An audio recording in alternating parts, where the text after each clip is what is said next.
할렐루야. 오늘은 목요일입니다. 새벽에 만난 하나님 오신 여러분들을 우리 예수님 이름으로 축복하고 환영합니다.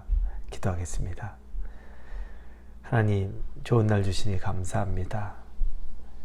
이 날을 하나님 의미 있게 또 하나님과 교제하고 또 하나님으로부터 말씀을 받아서 살기를 원합니다.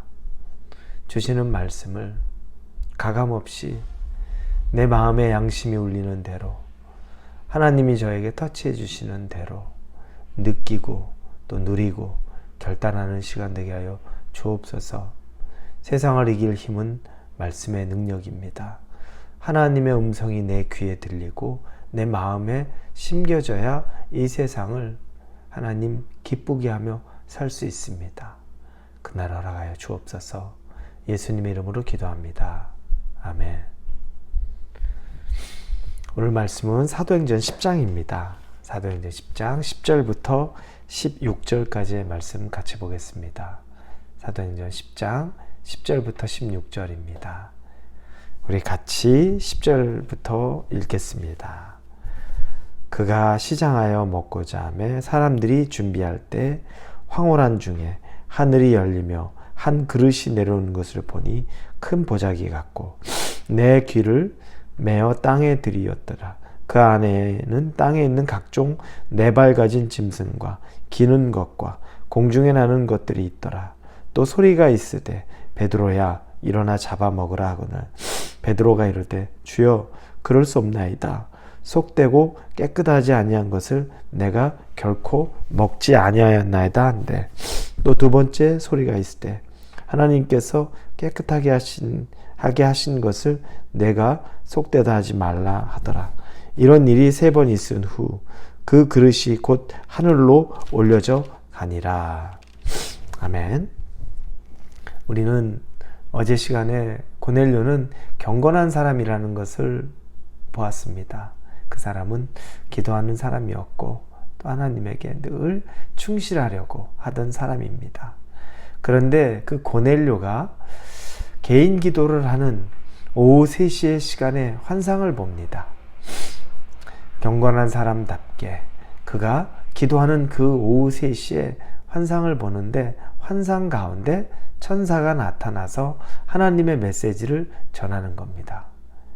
가장 먼저 말하는 것이 하나님께서 너의 기도와 또 내 구제를 보았다라는 내용입니다.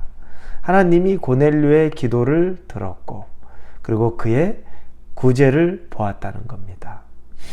그의 기도의 내용이 무엇일까? 나중에 생각해 보면 결국 고넬료와 베드로의 만남이 있죠. 그런 베드로를 통해서 복음을 듣게 되는 것입니다. 그러면 그가 기도하던 것은 하나님 안에서 이 뭔가 믿음, 신앙에 대한 것들을 간구하던 것일 수 있습니다. 저로 좀 더 깊은 것을 알게 하여 주옵소서라고 하는 것 등등이지 않을까 추측해 봅니다.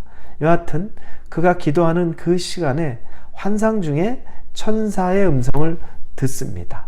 그리고 나서 그 천사가 구체적으로 얘기합니다. 요빠라는 곳에 시몬이라고 말하는 베드로가 있으니까 그 사람을 너의 집으로 초청하라 라고 하는 음성을 들려주십니다. 그런데 이게 흐릿하게 들려진 것이 아닙니다. 아주 선명하게 천사의 음성을 듣고 의아했지만 즉시 자기 신하 2명하고 자기 수하에 있는 경건한 부하 1명을 보냅니다. 그리고 요빠로 보내는 겁니다. 여러분, 벌써 이 기도 가운데 있었던 환상에 대해서 이 고넬료는 확신하는 겁니다. 하나님이 주신 음성으로 확신해서 3사람이나 되는 사람을 바로 그 요빠로 보내는 장면이 우린 읽지 않았지만 어제 읽었던 본문의 내용 속에 들어 있습니다. 그리고 그 이튿날까지 이제 그 사람들이 길을 떠나죠. 그리고 그 이튿날에 한 낮 12시 정도 즈음에 요빠에 가까이 도착을 합니다. 이제 베드로에게 가까이 간 거죠. 그때 베드로는 점심시간이에요. 그리고 음식을 준비하는 사람들이 준비하는 사이에 그도 지붕 위에 올라가서 개인 기도를 합니다. 시장한데 배가 고플 때 음식 준비하는 그 틈에 베드로도 기도를 하는 거예요. 그런데 베드로가 기도하는데 환상을 또 봅니다. 그도 환상을 봐요. 환상이 뭐냐면 하늘에서 이 보자기 같은 그릇이 내려옵니다.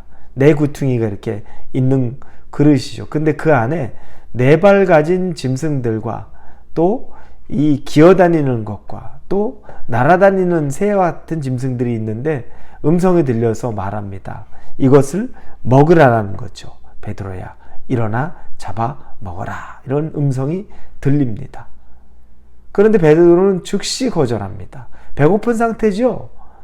베드로는 지금 점심을 기다리고 시장하다고 성경에 나오는데 배고픈 상태인데 즉시 거절합니다. 하나님, 저는 정결하지 않은 것, 율법에서 깨끗지 않다고 말하는 건 절대 먹지 않습니다. 아무리 내가 배가 고파도 그런 건 안 먹습니다. 그때 하늘에서 음성이 또 들립니다. 내가 깨끗하다고 하는 걸 네가 왜 불결하다고 하느냐? 왜 부정하다고 하느냐? 라는 음성이 나옵니다. 그리고 하늘에서 또다시 그 보자기가 내려옵니다. 똑같은 일이 반복하고 베드로는 거부하죠. 이와 같은 일이 3번 일어납니다. 베드로는 너무 의아한 거예요. 이게 도대체 무슨 일일까? 이 환상이 예사롭지는 않은데 그 메시지의 내용을 전혀 알지 못하는 겁니다. 해석이 안 되는 거죠. 왜 그런 부정한 짐승을 나한테 억지로 먹으라고 하면서 하나님이 왜 그걸 부정하다고 네가 그러느냐? 내가 부정하다고 말하지 않는데 라고 책망하는 소리까지 들었던 동일한 3번의 음성이라는 거죠. 베드로는 전혀 이해를 못합니다. 그러나 우리는 알고 있습니다. 내일 보면 고넬료와 베드로가 만나게 됩니다. 그 만남이 어떤 내용인지 이제 우리가 내일 보겠지만 베드로는 내일 되면 알게 됩니다. 그러나 제가 지금 여러분들과 나누고자 하는 것은 내일 그 내용 이전에 이 신비하고 신기한 만남이 고넬료도 기도하는 가운데 베드로도 기도하는 가운데 이루어졌다라는 겁니다. 여러분, 이건 굉장히 중요합니다. 기도하는 가운데 하나님의 일이 이루어지는 겁니다. 기도의 중요성은 바로 이렇습니다. 눈에는 안 보이죠. 우리는 알 수 없습니다. 우리가 모르는, 해석할 수 없는, 그리고 우리가 예측할 수 없는 일들이 너무너무 많은데 기도하는 가운데 비로소 그것들이 어떤 증거로 우리에게 다가오게 되는 겁니다. 고넬료가 개인 기도하는데 늘 기도하던 시간이었던 것 같은데 그때 하나님이 환상 중에 그에게 천사로 나타나셨죠. 베드로가 그 점심시간에 짬을 내서 또 기도하는, 음식을 기다리기 전에 기도하는 그 기도의 시간에 하나님이 또 환상 중에 나타났습니다.